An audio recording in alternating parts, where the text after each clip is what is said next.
A new study about Great Salt Lake dust and its impact on communities. If the lake levels continue to decrease, we'll be seeing more dust across the Salt Lake Valley. I'm Ben Winslow at the Great Salt Lake. Obviously, dust from an exposed lake bed is bad for all of us. But a new University of Utah study finds that some people are impacted worse than others. Are the higher dust concentrations. Derek Malia has been researching dust coming off of the Great Salt Lake. We're already seeing where the western side of the valley is dustier relative to the eastern part of the valley. Yeah, it's your catastrophic scenario. He ran scenarios of what would happen if the lake dried up and if we got more water in it. We can also get the kind of opposite effect where the western part of the valley, that air quality will more drastically improve at a much quicker rate. The study has a sociological component to it, looking at what areas are impacted more by Great Salt Lake dust.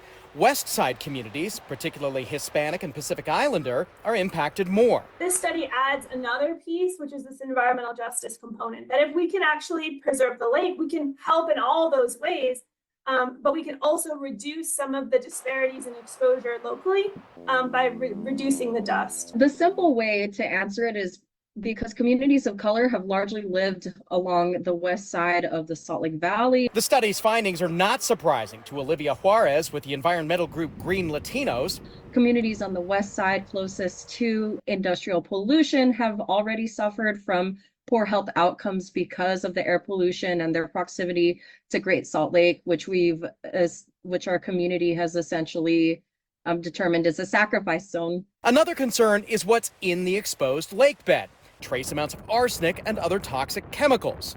The study says the way to fix it all, get more water into the lake. Getting the Great Salt Lake at what we refer to as average lake levels would definitely be a substantial improvement in air quality across the region, across the Salt Lake Valley, Davis County, Weber County. House Minority Leader Angela Romero represents some of the communities impacted by Great Salt Lake dust.